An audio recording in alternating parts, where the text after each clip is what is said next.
c'est Charles chez GBN Pixel et aujourd'hui on se fait un petit tutoriel pour commander un certificat SSL. On verra dans un prochain tutoriel comment on l'installe sur son serveur. D'abord on va regarder comment on récupère donc un certificat SSL qu'on va payer pas trop cher, qui va faire le boulot, c'est-à-dire qui va chiffrer la connexion entre votre serveur et les navigateurs de vos internautes, de vos visiteurs. Et donc voilà, c'est parti, vous allez voir que c'est pas très long, il faut compter une dizaine d'euros pour commander le certificat SSL qu'on veut utiliser. Mais d'abord, on va se faire un petit brief sur c'est quoi un SSL, comment ça marche, et puis qu'est-ce qu'on commande comme type de certificat. Donc le fournisseur qu'on va utiliser ici, c'est Namecheap. Donc Namecheap qui est registrar aussi, qui vend du domaine, de l'hébergement, enfin tout un tas de choses. Et puis du certificat SSL, hein, ils sont brokers. Donc ils distribuent des certificats SSL de plusieurs autorités de certification. Alors là je suis sur la page d'accueil de Namecheap. Je vais donc sur l'onglet sécurité. Je vais sur SSL Certificates et donc il va me proposer tout un tas de choses. Donc il m'explique d'abord c'est quoi un certificat SSL. Et puis ensuite j'ai trois onglets pour choisir le type de certificat dont j'ai besoin. Donc ils ont divisé ça en trois sections. Donc type de validation, donc Domain Validation, Organization Validation et Extended Validation. Alors je vais vous expliquer le délire. En fait, il y a trois niveaux d'authentification pour l'autorité de certification. Le premier, c'est Domain Validation, donc c'est validation du nom de domaine. Donc Domain Validation, c'est quoi? C'est un certificat SSL qui va contenir un seul champ, qui est le champ CN, Common Name, et qui donc vérifie que vous avez bien les droits sur le nom de domaine sur lequel vous allez installer votre certificat. Par exemple, j'ai le nom de domaine toto.com. Quand je vais commander mon certificat SSL, l'autorité de certification va utiliser une méthode de validation de contrôle du nom de domaine pour être sûr que j'ai bien le contrôle du domaine. Si je ne suis pas le propriétaire de toto.com, je ne vais pas pouvoir récupérer le certificat SSL. Voilà, c'est le niveau d'authentification le plus basique, le plus simple et le plus rapide qui existe pour émettre un certificat de sécurité SSL. Et perso, c'est ce que j'utilise systématiquement, puisque Organization Validation, comme on va le voir, c'est un statut un petit peu bâtard, qui sert un peu à rien. Et clairement, pour moi, c'est vraiment de la branlette marketing pour réussir à vous vendre un truc super cher, alors qu'en définitive, il va faire exactement la même chose que celui-là. La gamme au-dessus, le top du top, c'est l'Extended Validation. On va y revenir dans 30 secondes. Donc, l'Organization Validation, comme je vous l'ai expliqué, c'est un certificat qui va valider la propriété du nom de domaine comme le Domain Validation. Mais en plus, il y a une étape d'audit supplémentaire qui est effectuée à la main par des opérateurs chez l'autorité de certification, à savoir, ils vont vérifier le champ O dans le certificat SSL, puisqu'un certificat SSL contient plusieurs champs, on va voir ça dans 5 minutes. Et donc, ils vont vérifier que la société qui commande le certificat existe bien, que ce n'est pas une entité bidon, qu'elle est bien à l'endroit qu'elle a indiqué dans le champ L sur sa commande. Bref, elle va s'assurer que la société qui commande le certificat, c'est une vraie société qui existe, etc.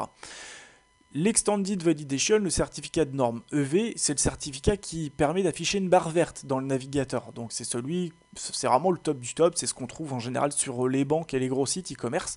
Alors c'est un type de certificat qui est un petit peu plus coûteux, parce que simplement le processus d'audit est beaucoup plus long.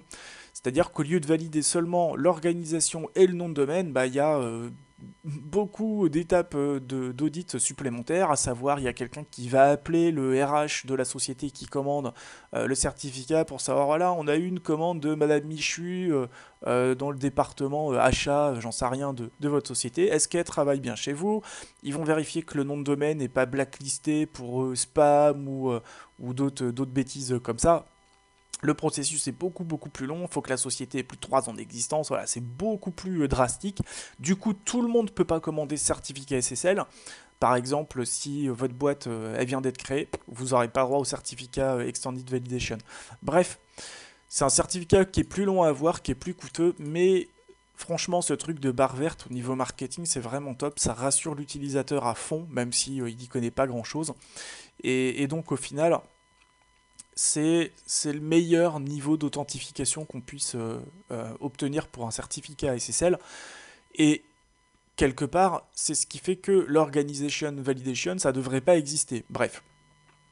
Donc nous, on va prendre un certificat Domain Validation. Alors, on va regarder aussi ce qu'on peut sécuriser. On peut sécuriser un seul nom de domaine, www.toto.fr, un wildcard, étoile.toto.fr. Donc, étoile, le certificat, il pourrait sécuriser blog.toto.fr, www.toto.fr, j'en sais rien moi, academy.toto.fr, tout ce que vous voulez, .toto.fr. Ça sécurisera une infinité de sous-domaines de toto.fr. Et dernière option, le multiple domain. C'est un certificat qui peut sécuriser plusieurs noms de domaine. Toto.fr, toto1.fr, toto.com, toto2.net, ce que vous voulez.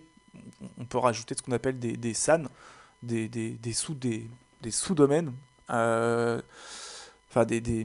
c'est sub-alternative name, je crois, un SAN. Donc en gros, si vous avez un certificat installé sur un serveur où il y a plusieurs noms de domaine, voilà, c'est le type de certificat qui vaut. Et donc à chaque fois, on est sur des gammes de prix qui sont différentes. Et puis on peut aussi, donc chez Namecheap, les sélectionner par marque. Donc Comodo, GeoTrust, Salt, Symantec, sachant que ces trois-là à droite, c'est le même groupe. C'est anciennement le groupe VeriSign qui a été racheté par Symantec et qui contient aussi donc Salt, GeoTrust et puis une autre autorité de certification, je ne sais plus laquelle, et Comodo, donc qui est l'outsider, hein, le némésis du groupe Symantec, et que moi j'utilise parce que les certificats sont très bien, ils sont bien reconnus, ils sont pas chers. Voilà. Donc le certificat qu'on va prendre dans notre cas, c'est un Positive SSL qui est à 7,99€ par an, une fortune, qui permet de sécuriser un seul nom de domaine, validation uniquement sur le nom de domaine, les garanties 10 000 $, ça c'est pareil, c'est de la branlette, c'est si votre certificat est craqué, vous avez une... Si votre certificat est craqué et qu'il y a un préjudice pour vous, il y a une assurance de 10 000 balles, sachant que voilà, ça n'arrivera pas. Et surtout, ce qui m'intéresse moi, c'est issued in minutes, c'est-à-dire que c'est très rapidement émis, donc c'est bien. Donc, on va passer à la commande, add to cart. Bon, j'en avais qui étaient restés. Je vais en conserver un seul. Positive SSL, 1 an, ok, je confirme ma commande. Voilà, et puis ensuite, bah, je vais passer ma petite commande. Donc je vais faire pause vite fait. Et on se retrouve dès que la commande est passée pour la création du CSR. Voilà, donc ma commande est bien passée.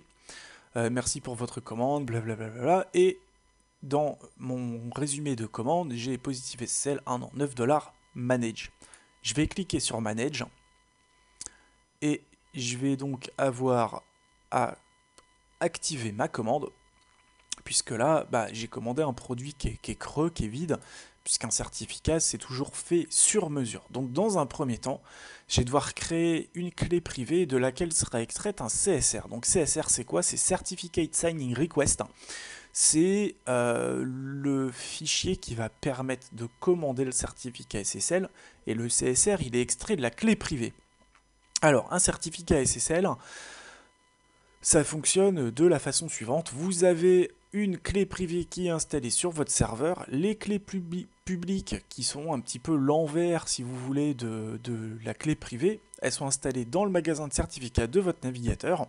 Et mon navigateur, quand il va se connecter à une adresse qui est sécurisée par certificat SSL, le serveur va dire au client, ok, la clé privée, c'est ça. Est-ce que tu as une clé publique dans ton magasin qui correspond? Le client il va dire, ouais, c'est bon, je connais ta clé privée, c'est tel type de certificat, pas de problème, on peut faire la connexion de façon sécurisée. Et voilà, ça marche comme ça.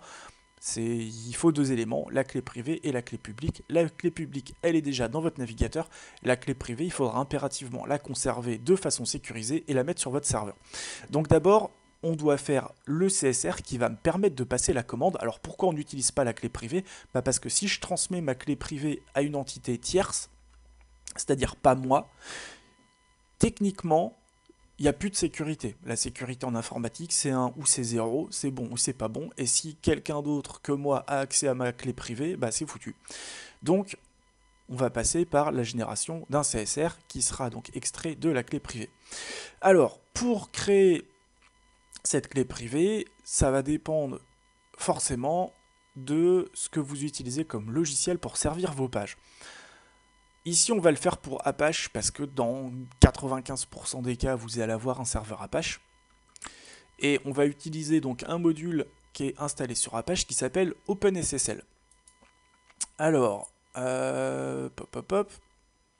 je vais sur la base de connaissances, Apache OpenSSL, etc., etc. Je vais cliquer là-dessus. Et je vais devoir taper cette requête sur OpenSSL pour récupérer mon certificat. Donc OpenSSL, request, nouvelle clé, une clé RSA de 2048 bits. Ensuite, je vais devoir nommer ma clé et nommer mon CSR.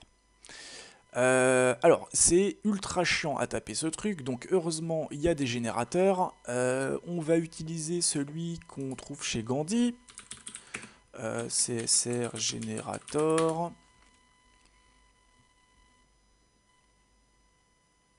Ouais, c'est lui. Alors, le nom de domaine que je vais sécuriser, c'est www.medicine,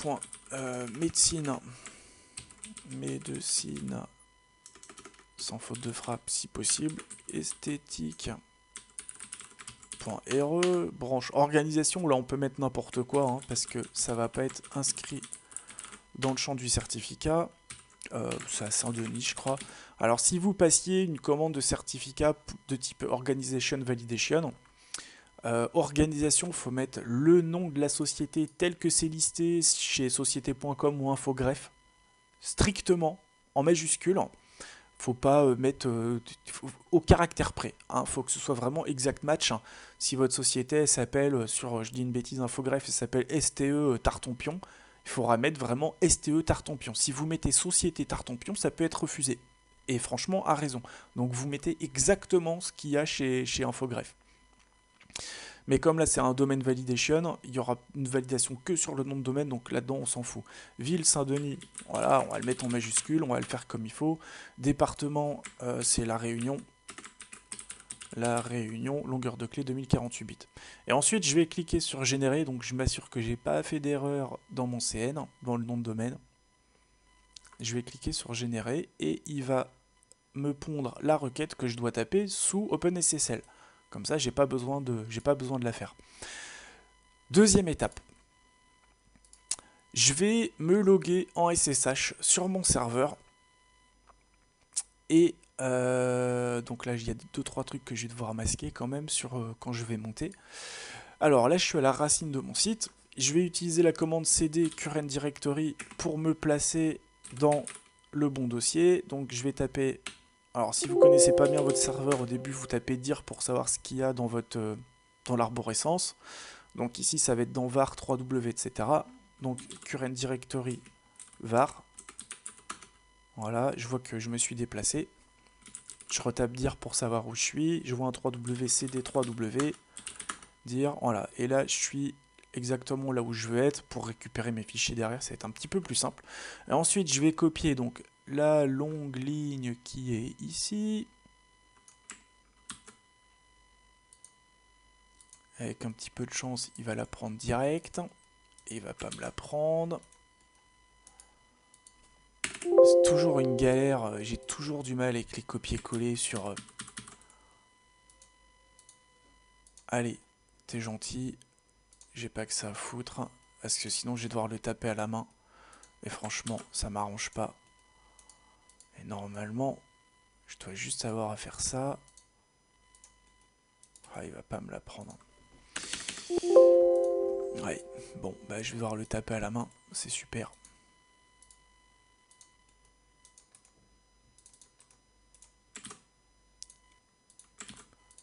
super. Bon, ben, voilà.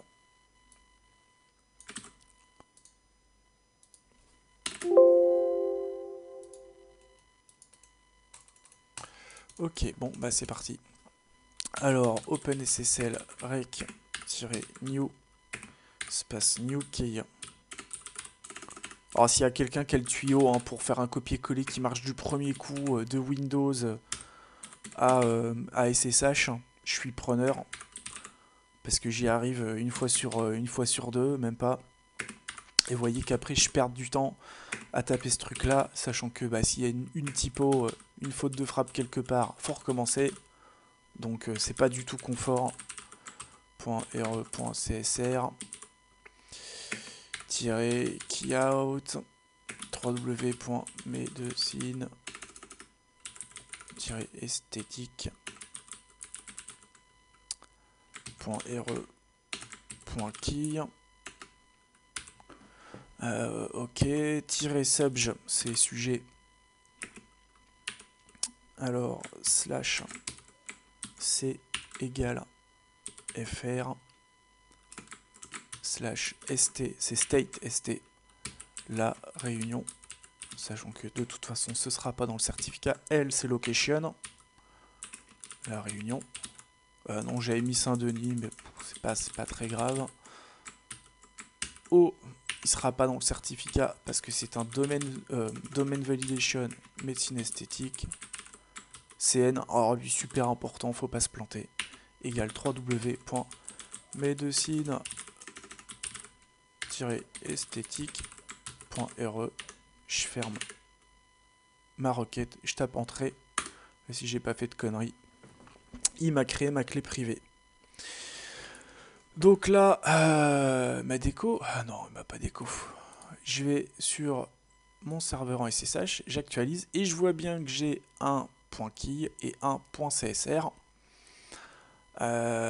qui sont là. Donc je vais ouvrir le .csr pour que vous voyez à quoi ça ressemble. J'en masquerai une partie sur le montage. C'est un fichier texte. C'est un fichier texte, c'est tout.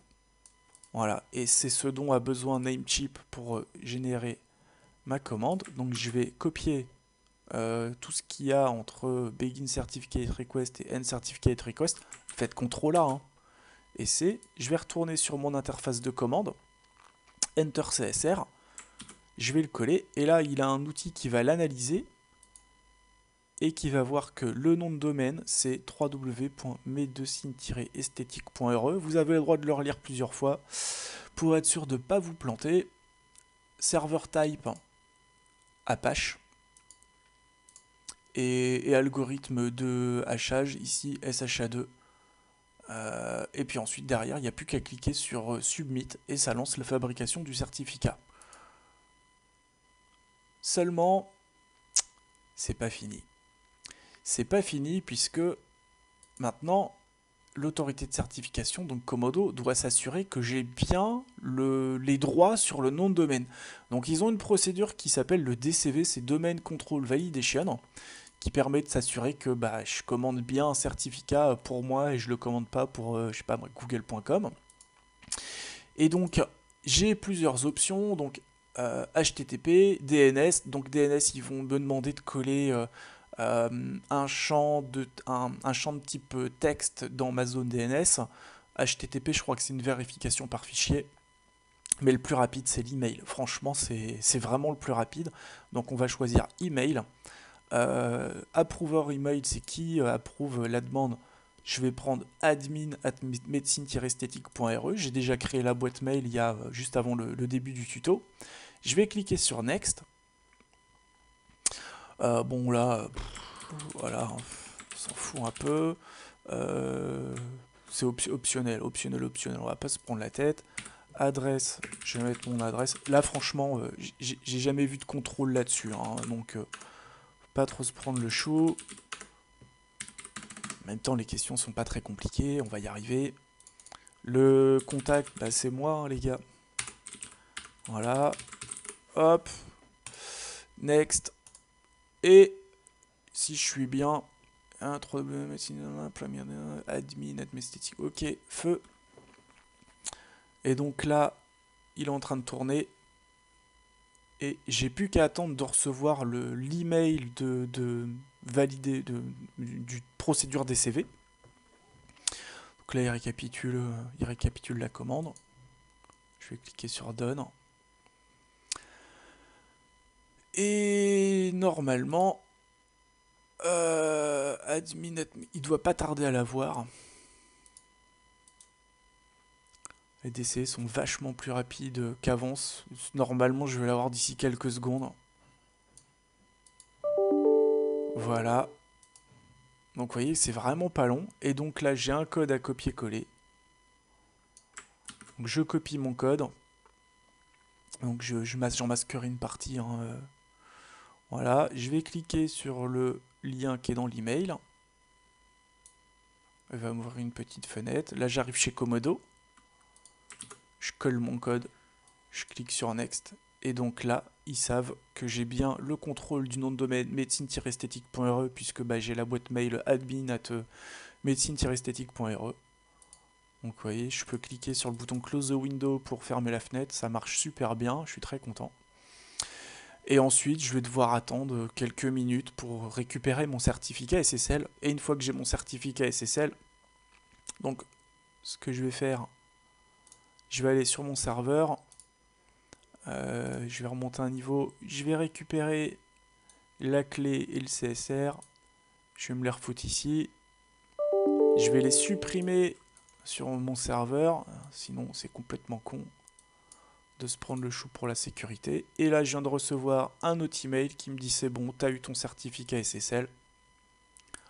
Je vais cliquer sur voilà et j'ai en pièce jointe